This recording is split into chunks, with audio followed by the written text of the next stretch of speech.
Hello friends, how are you? So I hope you all are doing really great और तैयारी बहुत अच्छी चल रही होगी सर। चलो जी, तो हम लोग कंटिन्यू करने जा रहे हैं फाइनेंशियल मैनेजमेंट के यूट्यूब होमवर्क क्वेश्चंस के साथ।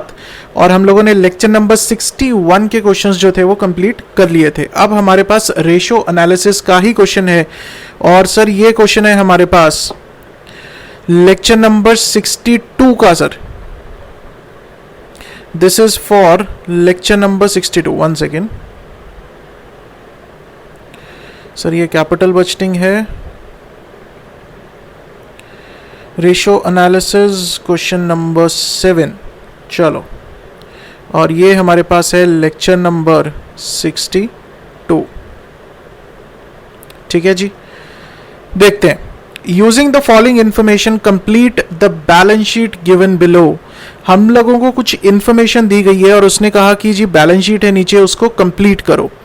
Total debt to net worth 1:2, total asset turnover ratio 2, gross profit on sales 30%, average collection period assume 360 days in a year is 40 days, inventory turnover ratio based on cost of goods sold and the year end inventory and year end inventory. Closing inventory लेनी है, कहता है average inventory लेने की जरूरत नहीं है आप लोगों को। ठीक है जी। Acid test ratio is equal to 0.75। अब ये उसने बैलेंस शीट दे रखी है, वो कहता है जी बैलेंस शीट कंप्लीट करके दो। इसमें मुझे इक्विटी शेयर कैपिटल है 4 लाख, रिजर्व्स एंड सरप्लस है 6 लाख, करंट लाइबिलिटीज मुझे निकालनी है, उसके बाद फिक्स्ड एसेट्स निकालने हैं, उसके बाद मुझे करंट एसेट्स में इन्वेंट्री निकालनी है। ठीक है जी, डेटर्स निकालने हैं और कैश निकालना है। ठीक, करें सर, स्टार्ट करें इसको, देखें कैसे हम लोग इसको प्रोसीड करेंगे। तो आप लोगों ने क्वेश्चन देख लिया अच्छे से, एक बार इसको देख लो। ठीक, कि क्या कुछ हमें इंफॉर्मेशन इसमें दे रखी है सर। चलो सर, स्टार्ट करते हैं अब हम लोग। हमारे पास है सॉल्यूशन फॉर लेक्चर नंबर 62। तो हम लोग क्या करेंगे, हम लोग बैलेंस शीट बना लेते हैं सर एक। चलो सर, बैलेंस शीट ही बना लेते हैं सर एक। अरे सर, एरो डल गया ये तो। चलो, ज़रूरत ही नहीं है हमें। हम लोग यहाँ पर सर लाइंस वगैरह आप लोग खुद मार लेना, मैं सीधा बैलेंस शीट बना रहा हूँ। ठीक है, liabilities rupees, assets and rupees. ठीक, हमें दे क्या रखा है, हमें लाइबिलिटीज में दे रखा है सर इक्विटी शेयर कैपिटल। हमें इक्विटी शेयर कैपिटल दे रखी है 4 लाख की। और हमें क्या दे रखा है, और हमें दे रखा है reserves and surplus. Reserves and surplus, reserves and surplus हमें दे रखा है 6 लाख का। उसके बाद कहता है जी टोटल डेट। वो कहता है अगर टोटल डेट की बात करें तो मेरे पास सिर्फ और सिर्फ करंट लाइबिलिटीज हैं जो मुझे निकालनी है, करंट लाइबिलिटीज। ठीक, अगर एसेट की बात करें तो एसेट में वो कहता है एक तो फिक्स्ड एसेट्स लेने हैं, फिक्स्ड एसेट।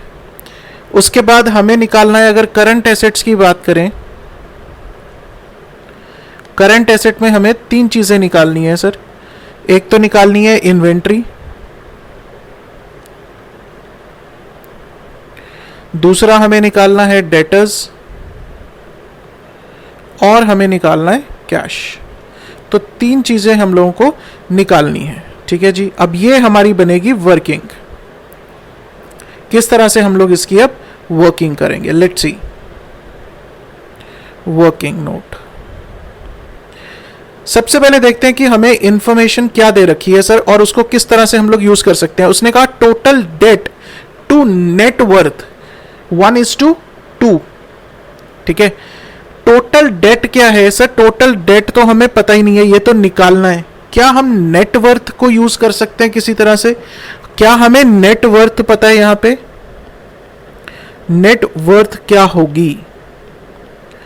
नेट वर्थ को मैं लिख सकता हूं कि equity share capital, equity share capital plus reserves and surplus reserves and surplus. बताओ किसी को कोई डाउट इसमें? इक्विटी शेयर कैपिटल मुझे दे रखी है 4 लाख की, और रिजर्व्स एंड सरप्लस मुझे दे रखे हैं 6 लाख के। तो ये मेरे पास टोटल आया ₹10 लाख। ठीक है, अब उसने क्या कहा? उसने कहा जी मैंने एक रेशो दी आपको, total date divided by net worth. उसने ये हमें एक रेशो दी है, दिस इज इक्वल टू 1:2। अब मुझे नेट वर्थ पता है, ये 10 लाख है, तो मैं यहां से टोटल डेट निकाल सकता हूं। तो यहां से मेरे पास टोटल डेट क्या आएगा? अगर मैं टोटल डेट यहां से निकालना चाहूं तो टोटल डेट को मैं लिख सकता हूं सर 10 लाख डिवाइडेड बाय 2। मैं नेटवर्थ को यहां पर ले गया सर, नेटवर्थ मेरे पास कितनी है? 10 लाख की है, तो मेरे पास टोटल डेट कितना आया? 5 लाख। कोई डाउट? टोटल डेट क्या था सर? अगर बैलेंस शीट की बात करें तो टोटल डेट में सिर्फ एक चीज थी, वो क्या थी? Current liabilities. तो इसका मतलब है कि मेरे पास करंट लायबिलिटीज कितनी है? 5 लाख की है। ठीक, तो मेरे पास लायबिलिटी साइड पे और कुछ भी नहीं है, तो यहां से मेरे पास टोटल क्या आया? 15 लाख। अब अगर लायबिलिटी साइड का टोटल जो है सर 15 लाख है, तो मेरे पास जो एसेट साइड है उसका टोटल भी तो 15 लाख ही आएगा। बिल्कुल ठीक सर, समझ में आ गया? इसका कितना आएगा? 15 लाख ही आएगा। अब मुझे फाइंड आउट करना है कि सर इन्वेंट्री कितनी, डेटर्स कितनी, कैश कितना और फिक्स्ड एसेट कितने। चलो कंटिन्यू करते हैं हम लोग। अब वो डिपेंड करेगा हमें इंफॉर्मेशन क्या दे रखी है, देखते हैं।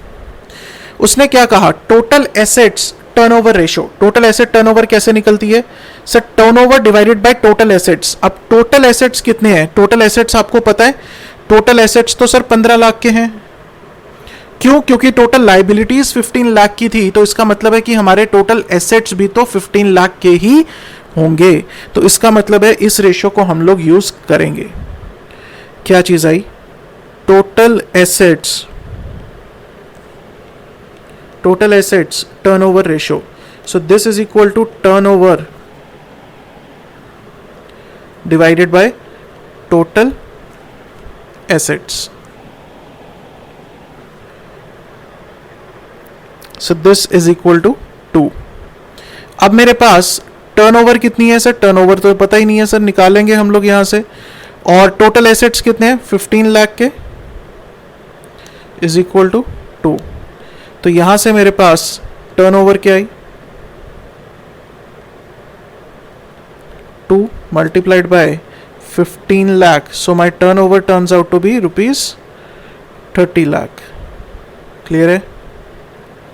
जो इंफॉर्मेशन दे रखी है उसका सर, उसको ऑर्डर में हम लोग सिर्फ यूज कर रहे हैं और कुछ नहीं। चलो जी, मूविंग ऑन। उसके बाद क्या दे रखा है हमें? हमने ये इंफॉर्मेशन यूज कर ली। हमें उसने कहा gross profit on the sales is 30%।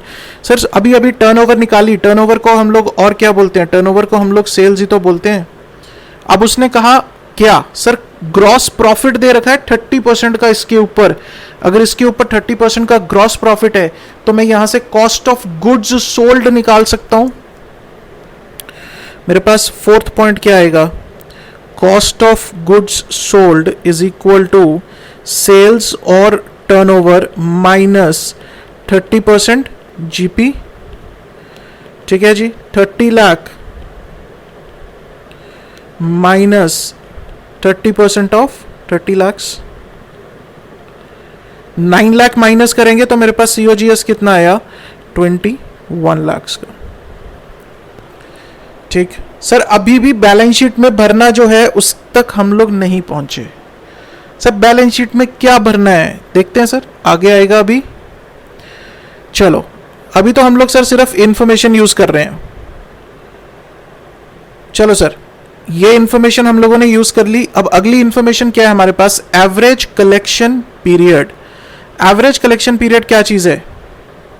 Average collection period में क्या यूज होता है सर? एक तो सेल यूज होती है, एक डेटर यूज होते हैं। ठीक है, तो सेल्स हमें पता है तो हम लोग डेटर्स निकाल पाएंगे वहां से। ठीक है ना? तो एवरेज कलेक्शन पीरियड कितना है? 40 डेज का। तो अगर मुझे डेटर्स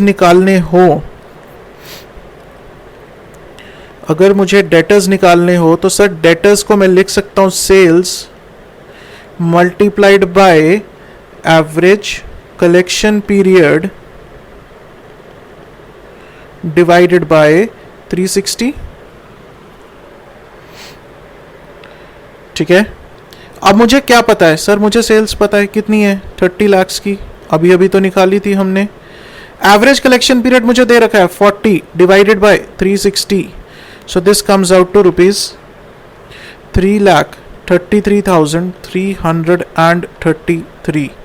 लो सर, हमें कोई फिगर तो मिली अब बैलेंस शीट में डालने के लिए, 3,33,333। क्लियर? ठीक है जी, चलें आगे। चलो सर, उसके बाद चलो सर, हमने एवरेज कलेक्शन पीरियड यूज कर लिया। अब हमें क्या दिया गया? Inventory turnover ratio based on cost of goods sold and the year end inventory is equal to 3 और एसिड टेस्ट रेशियो दे रखी है 0.75। ठीक है, अब पढ़ लिया, अब मैं इस पेज पे वापस नहीं आऊंगा। चलो सर, तो अब उसने क्या दिया? उसने हमें इन्वेंट्री टर्नओवर रेशियो दी है। उसने कहा जी इन्वेंट्री टर्नओवर रेशियो आप लोग कैसे निकालोगे? इन्वेंट्री टर्नओवर रेशियो कहता आपने कैसे निकालनी है? COGS divided by closing inventory, divided by closing inventory, और इसकी जो वैल्यू दे रखी है वो दे रखी है हमें 3। अब बताओ इसमें से मेरे पास कौन सी फिगर है? कौन सी फिगर है मेरे पास? क्या मेरे पास COGS है या क्लोजिंग इन्वेंट्री है? सर मेरे पास COGS है, तो इसको मैं लिख सकता हूं COGS कितना है मेरा? 21 lakh divided by closing inventory मुझे निकालनी है, closing inventory is equal to 3। तो यहां से मेरे पास क्लोजिंग इन्वेंट्री कितनी आएगी? यहां से मेरे पास क्लोजिंग इन्वेंट्री कितनी आएगी? 7 लाख। लो सर, हमें बैलेंस शीट में भरने के लिए एक और फिगर मिल गई, 7 लाख। अब मेरे पास क्या बचा सर? एक तो कैश चाहिए, मुझे कैश चाहिए, और दूसरा मुझे क्या चाहिए? फिक्स्ड एसेट चाहिए। अब देखते हैं, अब मुझे क्या दे रखा है? अगली चीज मुझे दे रखी है acid test ratio is equal to 0.75। Acid test ratio, acid test ratio में मैं क्या लूंगा? क्विक एसेट्स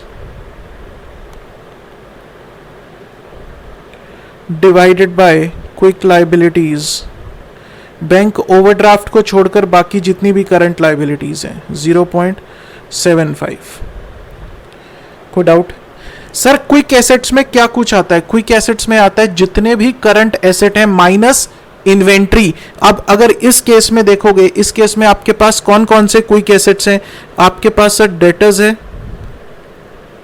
क्विक एसेट्स में क्या आएगा? अगर इन्वेंट्री को छोड़ना ही है तो हमारे पास आएगा debtors plus cash divided by current liabilities, क्योंकि बैंक ओवरड्राफ्ट नहीं है हमारे पास कुछ भी, इज इक्वल टू 0.75। अब मेरे पास कौन कौन सी फिगर है? सर मैंने डेटर्स निकाल लिए थे, कितने थे? 3,33,333 प्लस कैश मुझे निकालना है सर। करंट लाइबिलिटीज कितनी है? मैंने निकाल ली थी, कितनी? 5 लाख की, इज इक्वल टू 0.75। तो अगर इसको सॉल्व करेंगे, अब इसको सॉल्व तो हम लोग कर ही सकते हैं सर, इतना मैथमेटिक्स हम लोग को आता है। तो यहां पे कैश आएगा सर ₹41,667। लो सर, एक और आइटम मिल गई हमें, तो 41,667। अब क्या बचा? अब सिर्फ और सिर्फ फिक्स्ड एसेट बचे हैं। अब अगर फिक्स्ड एसेट की बात करेंगे हम लोग, तो सर अगर 15 लाख टोटल एसेट थे, इसमें से हम लोग करंट एसेट को माइनस कर दें तो मेरे पास फिक्स्ड एसेट्स की बैलेंसिंग फिगर बचेगी, that is 4,25,000। This is your balancing figure. कोई डाउट? क्लियर है सर? क्वेश्चन क्लियर है पूरा? I hope this is clear. और इस तरह के जो क्वेश्चन, अगर इस तरह के क्वेश्चंस की बात करें, बहुत ज़्यादा इंपॉर्टेंट हैं आप लोगों के लिए, बहुत ज़्यादा इंपॉर्टेंट है सर। ठीक है, इस तरह के क्वेश्चंस डेफिनेटली आप लोगों के लिए इंपॉर्टेंट है, क्योंकि बैलेंस शीट कंप्लीशन वाले जो क्वेश्चन है वो एग्जाम में डेफिनेटली पूछे जाते हैं। तो आप लोगों ने ये बहुत अच्छे से करना है, बहुत सारे क्वेश्चन है इसके ऊपर और बन जाते हैं, so you need to be very careful with these things. ठीक है, तो सर इसके साथ हमारा हो गया सर, एक और क्वेश्चन हो गया हमारे पास होमवर्क का, तो हम लोग कंटिन्यू करेंगे सर इसी सीरीज के साथ, right. So that's all for this lecture friends, thank you so much.